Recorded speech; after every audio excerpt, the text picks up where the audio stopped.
Thank you, everybody, for joining. We'll just give it another minute or so, and then we'll get started.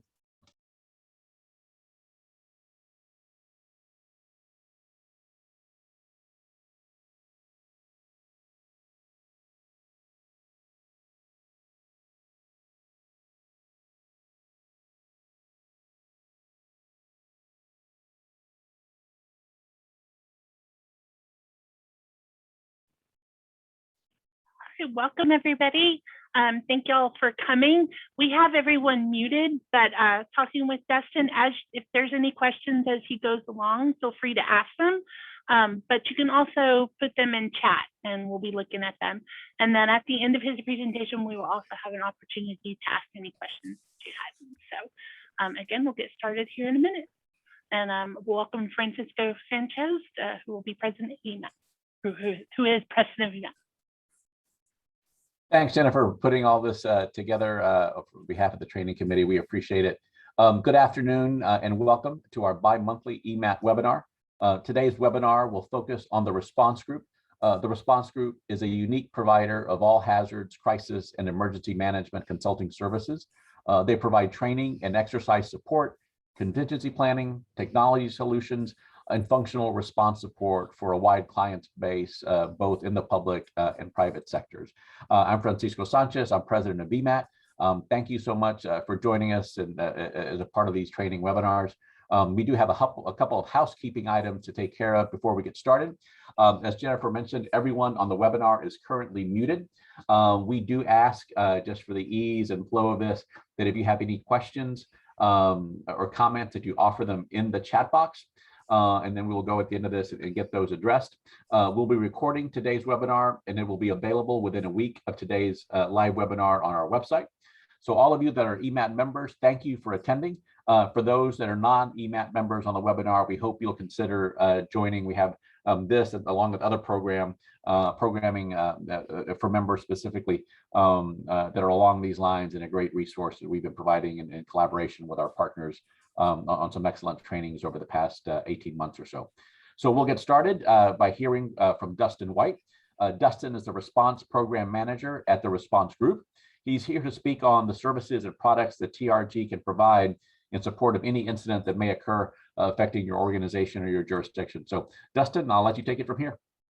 Thanks, Francisco. So great to be here, folks. We always love to participate in these I guess not entirely public sector, but largely public sector organizations. I see some good familiar faces, Bryce Allen, Rodney Reed. I see you guys on there. It's good to see you both, at least virtually again. TRG is exactly what the description said. We are an all hazards emergency management consulting firm. What that means is different for every organization. Now, people hear consulting firm and that automatically brings the worst to mind of, oh my goodness, they're consultants. But TRG's mission is to assist all of our clients, both public and private sector, in managing whatever incident they may come into contact with. So if it's a natural disaster, and we're in that part of the year right now where things are starting to heat up, those are the types of things we do primarily with the public sector. But we've been, just like everybody else, waist deep in COVID-19 response for the last 18, 20 months now, something like that. We truly do all hazards response. The bulk of our client base is private sector, lots of oil and gas companies and other energy type companies, but our growing public sector client base is as varied as everybody on this call. I clicked out of the presentation.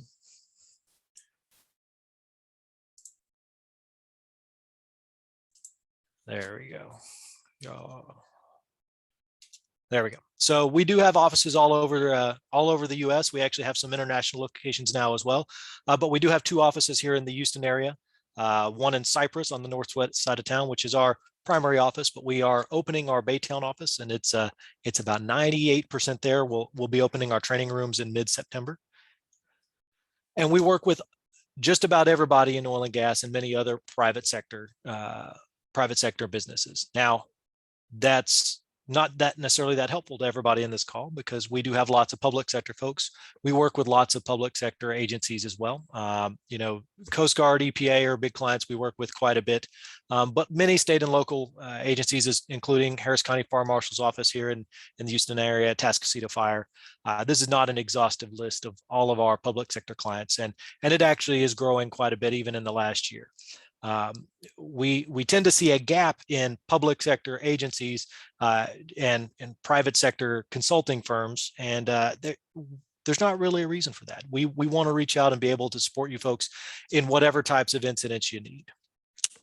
Jetty, which is our kind of virtual joint information center product, is also a TRG business line. You may have heard of Jetty, even if you haven't worked with TRG, and their public sector reach is honestly just as big, if not bigger, than TRG's primary business.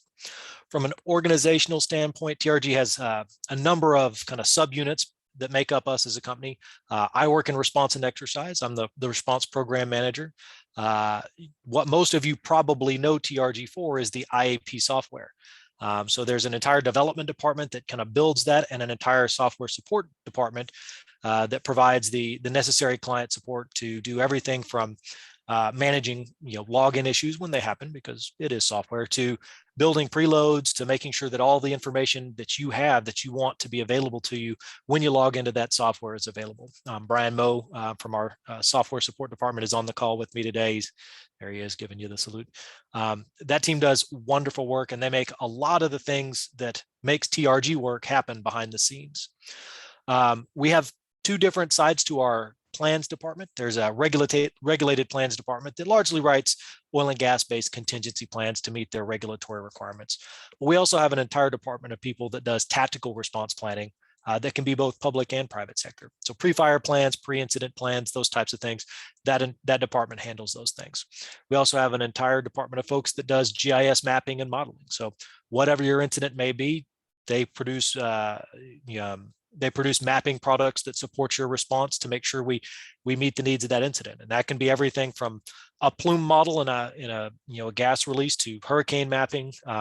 During Hurricane Laura last year, we did all sorts of mapping about road closures and routes of entry and power outages for a variety of clients. And one of the things we're pretty effective at doing is we put that GIS team kind of outside of all the incidents, and they make products that are useful to all the people suffering through, for instance, that hurricane. And then our training department may be the outside of the IAP software, the thing you may have seen the most, at least in the last year or two. We do a lot of training for both public and private sector. Our public sector training has grown kind of leaps and bounds. We are working with a variety of states and their state training officers to provide actual state courses, state ICS courses. We did a 449 just a couple of weeks ago. 2 weeks ago, we hosted a state 449 class for the state of Michigan. We've done courses for Texas, Michigan, Oklahoma, New Jersey, Minnesota, and a couple others that are slipping my mind at the moment. And the point of this is we do a lot of things. We do a lot more than most folks realize. And that means we can do a lot to support you when you may have an incident. So just in 2020, and this 2021 is looking just about like 2020 did, but in the IAP software, there were 743 distinct incidents. Our personnel went on 48 of those incidents and responded for just over 4,100 days.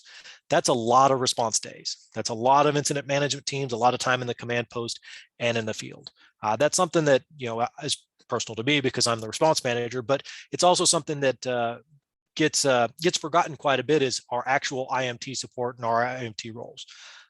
We actually can come and fill roles. We have an entire personnel qualification system internally that allows us to go support states and various state level IMTs depending on what your needs are.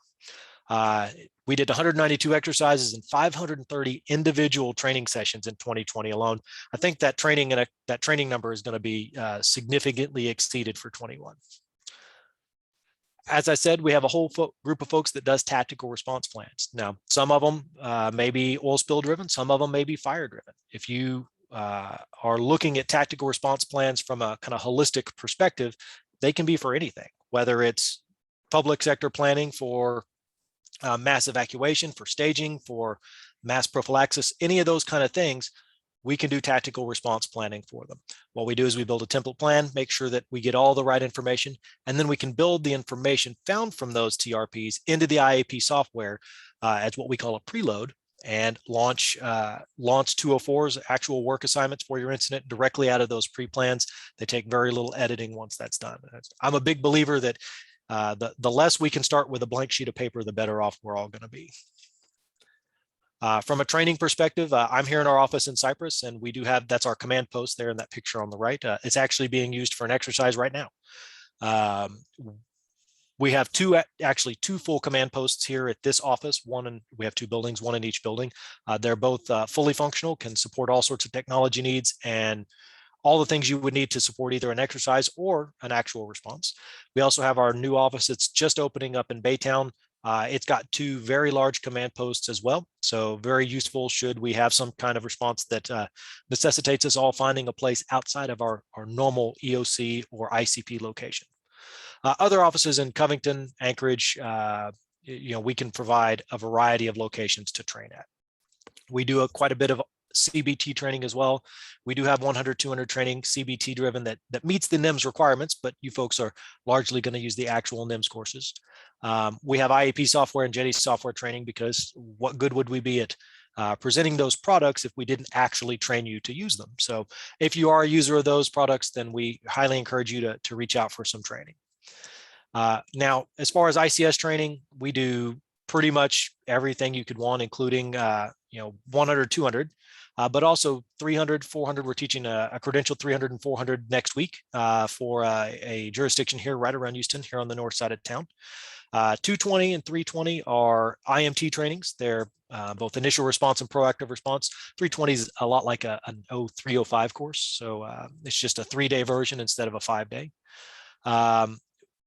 We do also do all sorts of section and position specific training. And from that, we use our people who are trained in specifically those positions. So you're going to get people, not just generalists at ICS, but people who have lots of real world experience actually serving in those roles. Crisis management, a little more private sector oriented, but we do all sorts of crisis management training. That's generally very tailored to what your organization's needs are. And as we said, IAP software training. I'm typically the lead HAZWOPER instructor as well, just because that's a big part of my background. And then UAS training as well. Now, we've all had just about enough virtual training, I think. We're in another virtual webinar right now, but we do all sorts of virtual training as well.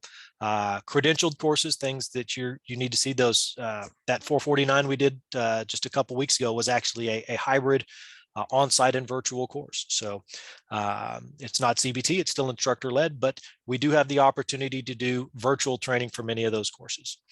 They are built to be interactive. Now, TRG's courses meet all the kind of the NIMS and FEMA or state standards, depending on who you're actually looking at. But we take them and we often reorganize them a bit, make sure they're a little more, they flow a little better. So when we do private sector training, there's a lot more interaction for what those folks are likely to see. When we do public sector training, we build it right on those NIMS guidelines, and we use NIMS materials so that we're making sure you hit the mark on what your organization is looking for. But lots of facilitated breakouts in these virtual trainings. We have an entire virtual training platform that is just ours. We call it TRG's Virtual Training Campus, and it works really well. We can kick people out to break rooms. We can time the breakouts, force them back in.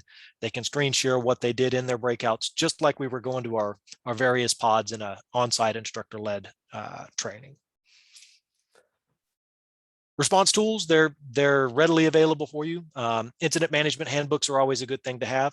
Many people use the Coast Guard Incident Management Handbook, or one of the many field operation guides we've seen over the years. TRG's IMH takes all of that information, like you'd see in the Coast Guard IMH, and it just reorganizes it, repackages it in a way that's a little more user-friendly, kind of bulks things into the appropriate sections. It's a little easier to follow along, particularly for people in your organization who may not be as ICS savvy as the folks here on this call. It helps guide them through the process a little more than having to skip back and forth through the IMH. We also do crisis management handbooks that are, again, very customized to your organization and what your organizations need. As we also have position job aids, position books, and smaller kind of quick guides for those positions, and all sorts of tools that for your command posts, including vests, sit stat displays, name tents, those types of things. And you can find all of that at TRG's online store. That's just through our main website, which is responsegroupinc.com. Exercises, which falls into the same part of the house that I do. I'm response exercises, a different program manager, but we follow HSEEP. There's just not a better process out there to follow. So we follow the complete comprehensive HSEEP process to do all of our exercises, from just standard QI notification drills, which is a very private sector oil and gas centric type of exercise, to full-on multi-year training and exercise programs, and everything in between. We build evaluation guides and use what we call our eval app that I'll talk about it here in a few minutes. Using that eval app allows us to electronically manage what we're trying to evaluate, what we want each evaluator specifically to evaluate, and getting that feedback. Like many of you, I've been around long enough to remember when we did all this on paper, and one of the hardest things is to get those evaluations back and get all that feedback back into our exercise design team. So the eval app makes that very simple. We have all sorts of facilitation tools. We have a very, very unique way we run our SimCell, both from our storyboards and our inject databases. It's kind of a TRG centric product, but we have found that it works very, very well. And one of the things we do quite a bit is just sheer SimCell coordination and management. Being able to run a SimCell is a skill that a lot of people undervalue. And certainly we do lots of after action reporting, both on our exercises and our incidents. And just like training, that can all be done virtually. We can and have in the last year run at this point about probably a couple hundred virtual exercises of all shapes and sizes, from small, unannounced government exercises that was only 5 or 6 people to, I think we did one international exercise that was 350 people in 5 or 6 time zones. We can do just about anything when it comes to virtual exercise. Now, we don't really want to do virtual exercises. We certainly want to do those on-site exercises, but in the world we live in, this is not going away as far as we can tell. And we certainly are prepared to make sure we support those exercises appropriately.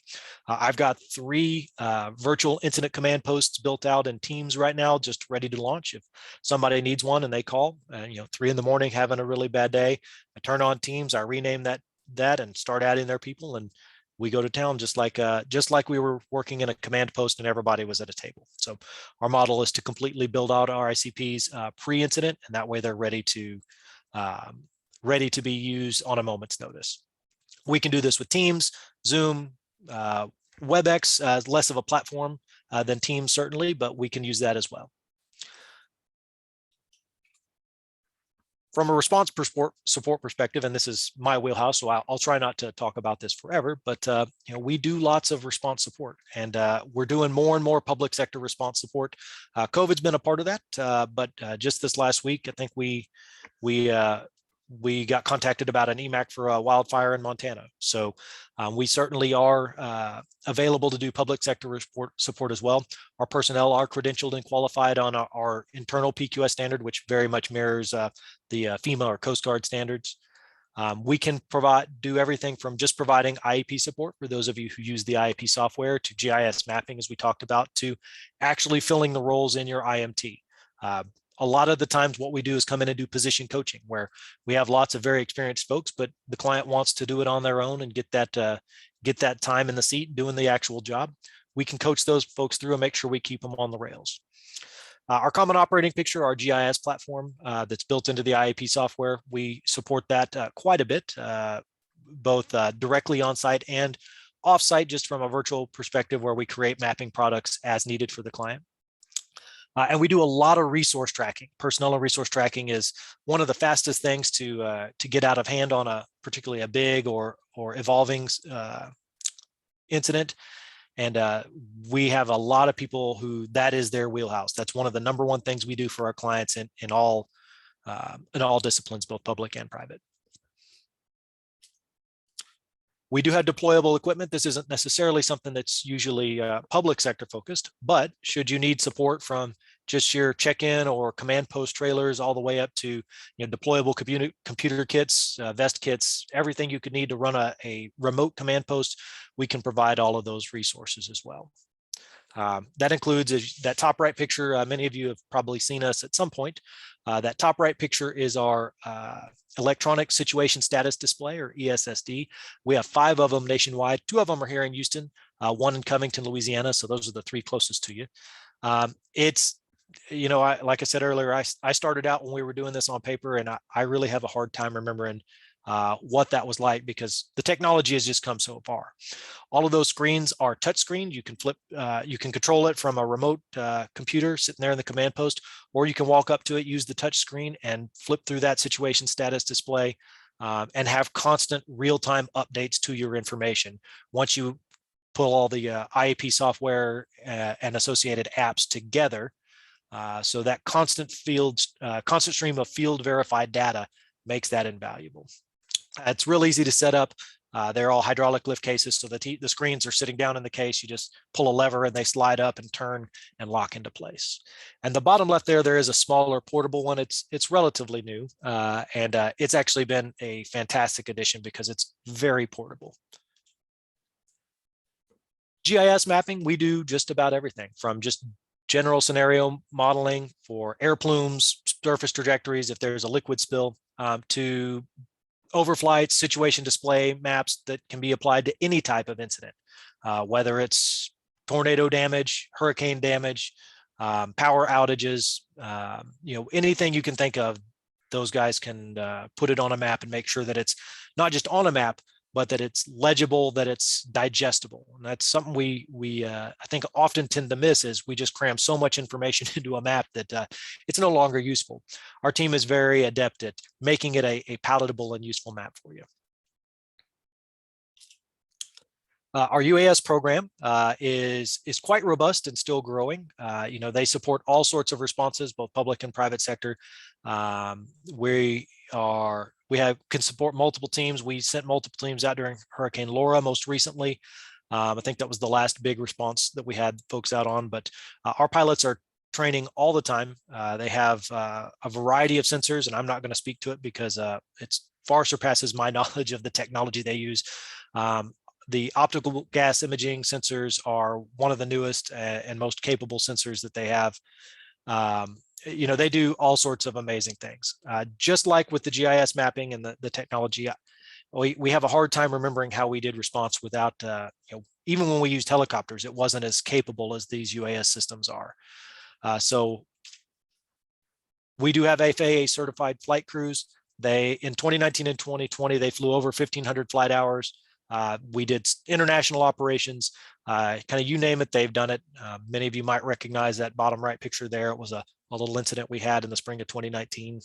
Not sure I can say their name or not yet because we're still on legal hold for it, but you may recognize it from down in Pasadena about April of 2019. They can provide live video, and in fact, they quite often do provide live video that can help us direct our tactical operations. We've actually run parts of an oil spill from here in our office in Cyprus by direct feeding that live stream to the operations section chief, and he could redirect resources as appropriate. And we can use this as a data source for the investigations and the research that comes along with the responses that we may have, whether it's environmental pollution response or any other type of response they may need. Again, this is our command post here in Cyprus. That's just multiple angles of the same room, but we have 2 command posts here in Cyprus, and then our Baytown offices that, as I said earlier, are just about to open up.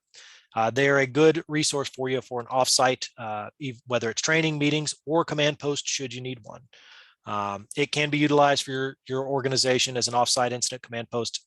We do have some clients who in their response plans list us as their backup or secondary location, and it's all power generated. We have generators actually right behind me, right outside the window. So if it turns on, it'll be a little noisy, but we have a fully capable building, even in the worst of conditions. The thing you are most likely to have heard about TRG is the IAP software. but it's not just one software package. It's all of these things that are integrated together. The IAP software itself is kind of the foundation or center point of that. It's what brings most people in to talk to TRG. It is a fully functional system that is has all your ICS forms. But what I try to encourage people to remember is it's not just virtual forms. It's actual management of the process. It has meeting management tools, resource tracking capability. It has all of those things built into it.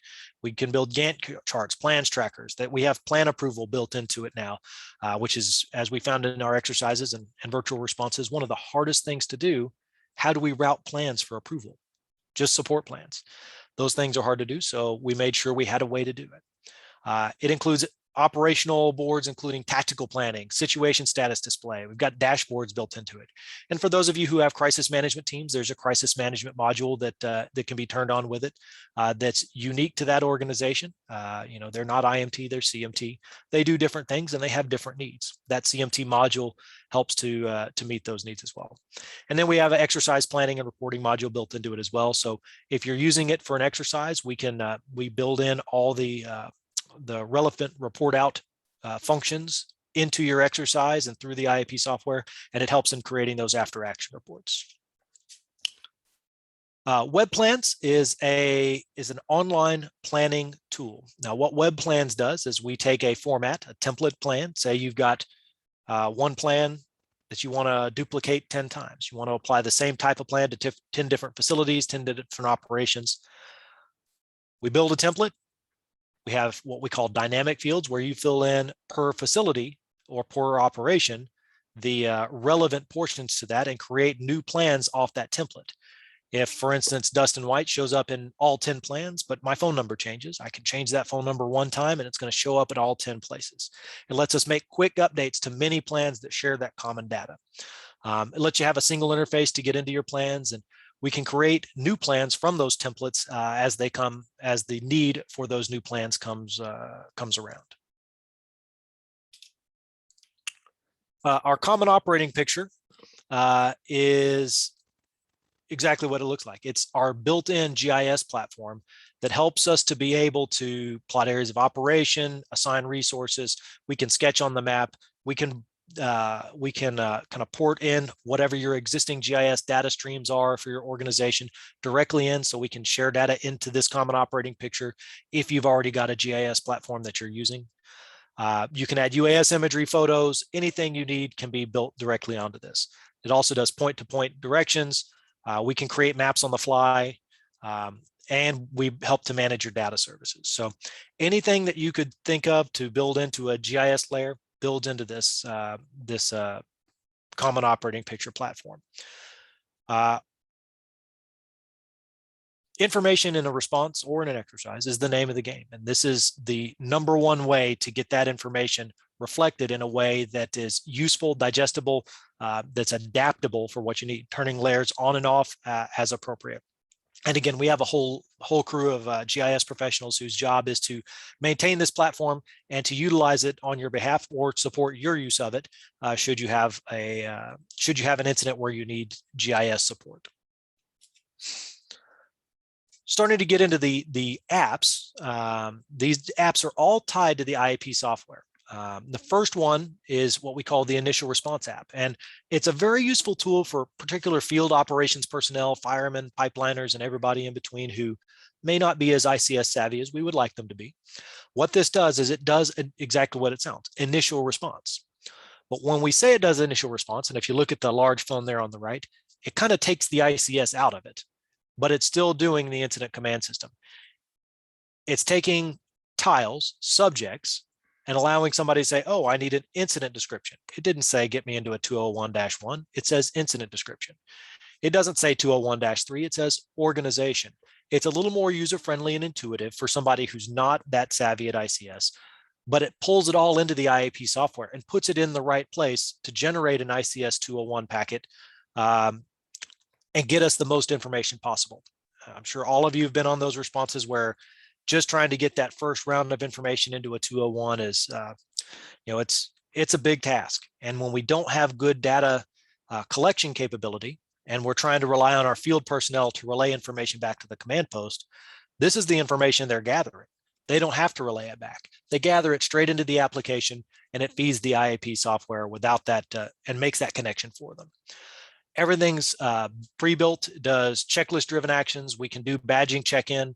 There's custom map icons built into it. We can do messaging into the IAP software through it. Gives us some planned actions that we can track and auto update our event log when they've been completed. So you click the box, say you've completed an action, it's automatically going to update your event log, and you can do your pictures directly into it. Tied to that is our resource manager app. Managing staging areas and the resource unit is a difficult task in some of the incidents that we have to deal with.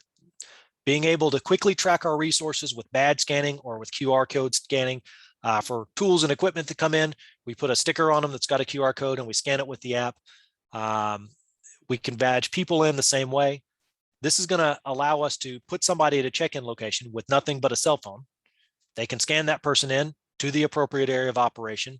It helps us to validate those resources in the field when we audit. It directly integrates into IAP, so everything goes into our resource summary directly from those field check-ins. And it does work offline. A lot of people say, well, what happens if you don't have internet? Or this still caches all that information, and when we get a signal, it uploads it appropriately to the system. The resource requisition app sounds kind of self-explanatory, and it largely is, but it's a way to, again, give a simple interface for field personnel to request the resources they need. Again, it goes directly into the IAP software through that 213RR process. They get alerts when their request status is updated. So if I'm a person in the field and I need a generator, I get into the resource request app, I order a generator, and I hit submit. When my section chief signs off on it for the approval, I get an update. When the resource unit, then the logistics section, then the finance section, y'all go through their approvals, I get updates about those data points as they happen. It also allows me to search and view requests created by others within the incident. I can filter it down to my requests or others' requests, and it is compatible on both iOS and Android.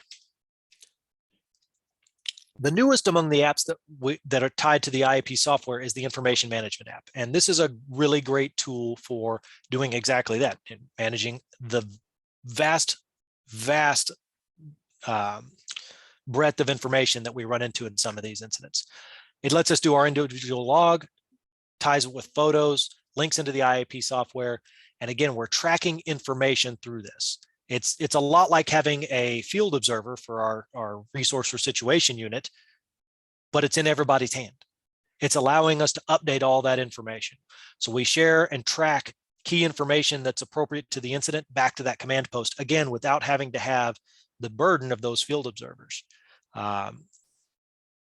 We can collect data, user locations, critical information requirements, anything we need to track down, we can track down with this application and build it back into the IAP software. Among the things are journey management. So making sure that we can return home safe. You know, the demobilization plan is always a struggle to keep track of if we don't have a very robust demob unit.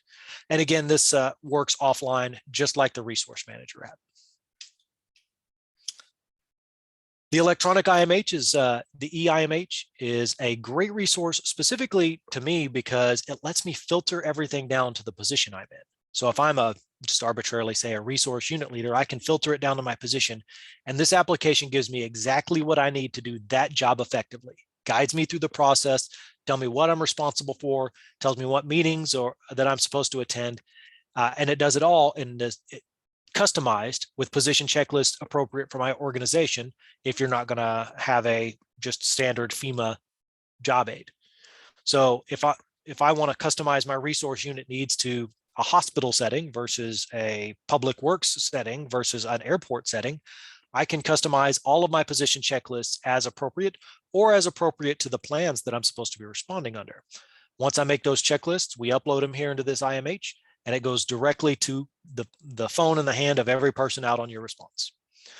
And again, this updates and accesses content from within the IAP software like everything else. I talked a little bit about eval earlier, but it's a way to electronically capture evaluations. So it's a centralized repository. I take a tablet or a phone and I put it in the hands of an evaluator, and it's customized to what that person's going to evaluate.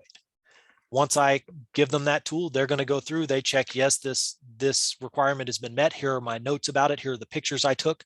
But at the end of the day, they're going to hit submit on that tablet or on that phone rather than have paperwork that we've got to track down. It's all databased and goes to a central repository. It really makes the efficiency of post-exercise reporting go through the roof. It works better than paper ever will. I think it's actually undervalued. People really should be using this more than they do, because a lot of people still just like that big chief tablet. It gives individual evaluator reports available on site. That report's going to be done before they walk out of the door, rather than trying to track down their documentation weeks later. And again, it does link to the IAP software database for that client. Much like Information Manager, our PQS Responder application is very new in the grand scheme of TRG. It's actually been in development for several years. It's been active for quite a while, but it's really starting to take off with our private sector clients these days. Many of you have task books. This is an electronic way to do your task books for the various roles that you're trying to qualify for. It allows us to manage our response team's position quals. So I'm one of the administrators of it here at TRG. If I want to see everybody who needs to take ICS 300, I can go to the training dashboard. If I want to see everyone who's qualified as a situation unit leader, I go to the position board.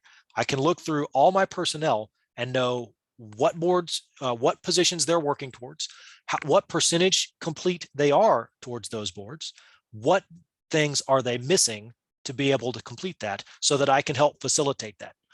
A lot of times with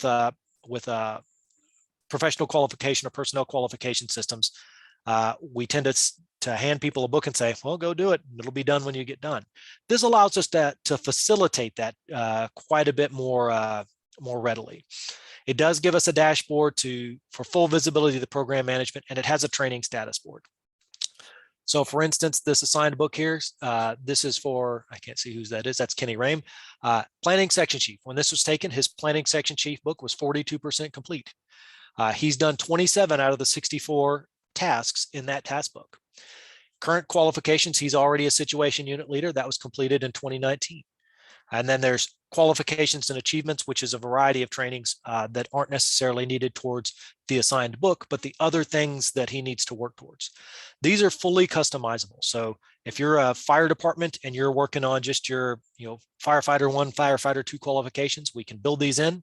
We build out who's authorized to sign off that each task is completed, and we go to work on that task book. JPRs, pipeline operator qualifications, every recurrent training is able to be tracked through this to maintain your qualification. For instance, so I'm a type 1 ops and a type 1 planning section chief.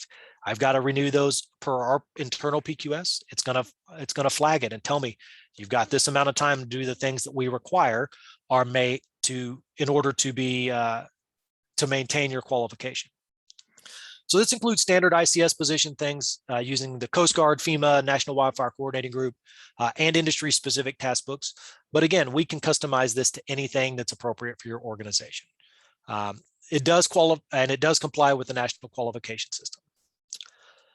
Another thing that may be useful for you folks, and a big leap forward in the ability to tie our resources into responses. How are you managing the inventory of response equipment that you have at your disposal?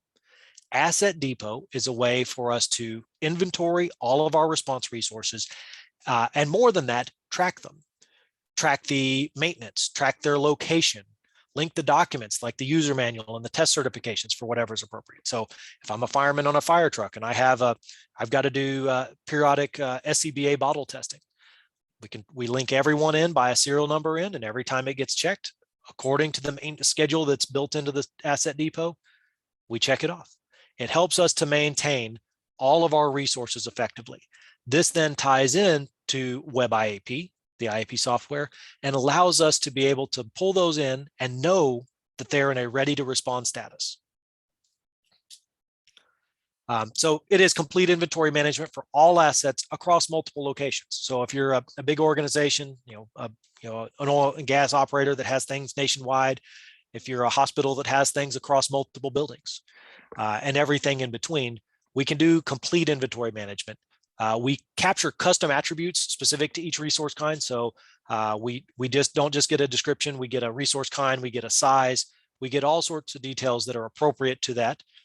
And then we build our maintenance schedule into the system and assign for action. So there is an assign for action function in it as well for people who do need to do the recurring maintenance or other tasks associated with that piece of equipment. And as always, it integrates into the IAP software. Many of you may have heard of Jetty. Many of you may be Jetty users already. But what it is a virtual joint information center software. It allows us to control the flow of information and leverage a tightly integrated web-based communication platform. Some people look at it as social media management, and while that is a part of it, it's much, much more than that. It allows us to launch a response website in seconds. We track all our interactions. When we get requests for information in, we track those. It identifies topics and trends on those social media platforms that are relevant to appropriate stakeholders. So it does inquiry management. It contains a media library, all sorts of forms. And again, oops, sorry, clicked ahead. It's tied into the IAP software. So we get information sharing across the platforms and allows us to have a complete picture at the disposal of the PIO and the folks working in that joint information center. Jetty is it's a sister company. It's under the same umbrella as TRG. They're 4 doors down from where I'm sitting right now. We do a lot of work jointly with them because really, if you're not working your joint information center and your IMT together, somebody is not doing their job effectively. We want to make sure that all works together. So I know that was a whirlwind. I was trying to give you about 15 minutes on the tail end to ask questions or share any comments as you see fit. And I think I succeeded. Looks like I gave you a little more than 15, but what questions do you have about TRG and how we might support you? Excellent. Letting folks type that into the chat box, and we'll take those in that order. But I do have a question. It's probably as hurricane season is approaching. There's a lot of on-site stuff.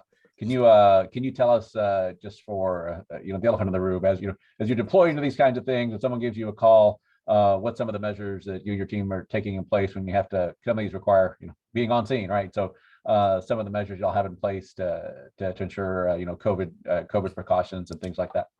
You can't see them about 5. So I happen to actually be TRG's company safety officer as well. So about 5 feet from me in the back corner, there's actually kits that I've already got built out to manage an on-site command post. It's disinfectants, it's masks, gloves, all the things we could need to be able to be in those locations as we need to make sure it's a disinfected and safe, clean site. The big things are that we want to make sure we maintain distancing. So the first thing we would do is encourage our client to acquire a site that we can work from that allows for space to spread people out as necessary. One of the things we would do is we would offer up our locations as fallback sites because they are big enough that we can spread the IMT out. The encouragement of virtual work for those who can do it is important. We're seeing more and more finance just be sourced off site. Our private industry clients in particular, they work that way where I don't see a lot of them ever bringing a finance person to site again, for better or worse. But the big thing is we maintain, all our normal safety protocols that we undergo in our office are things that we would put in place in the command post. So I'm not sure if that completely answers your question, but hopefully it does.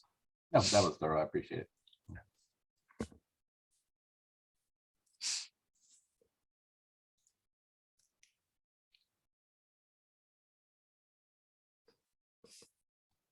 Any questions in the chat box? I'm not seeing any. So far.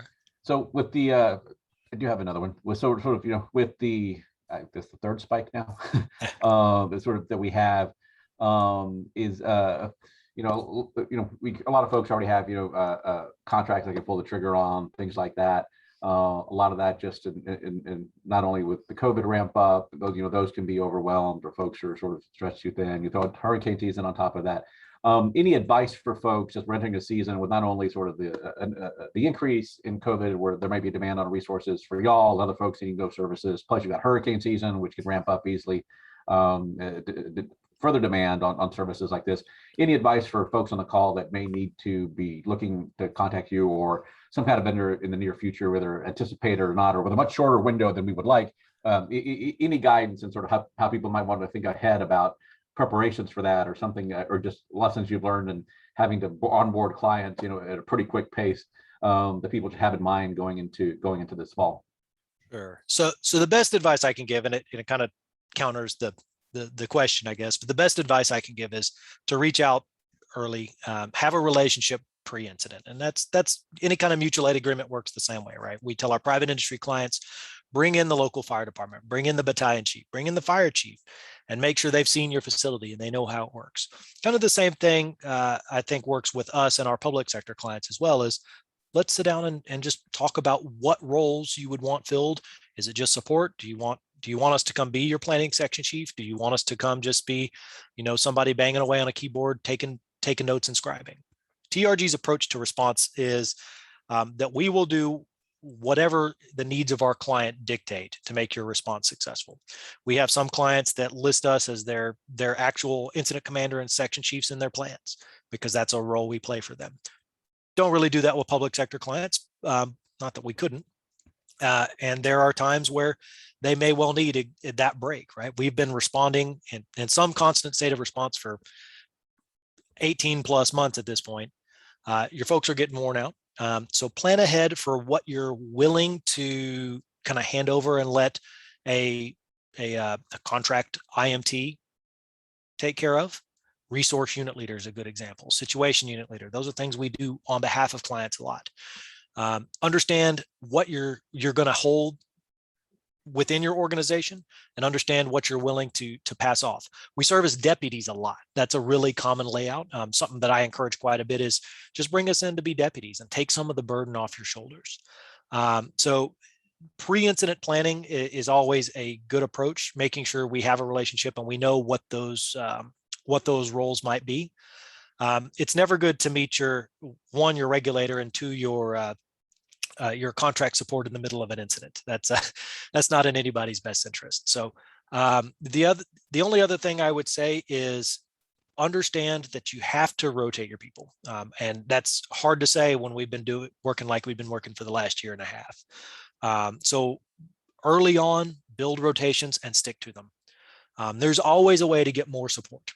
It may not be the ideal situation, but if we don't take care of our folks first, get them rest, whether it's a 2-week, 3-week, 4-week, whatever that rotation is, rotate them out at the end of that prescribed rotation, get some support in to replace them, to backfill them until they get rest days.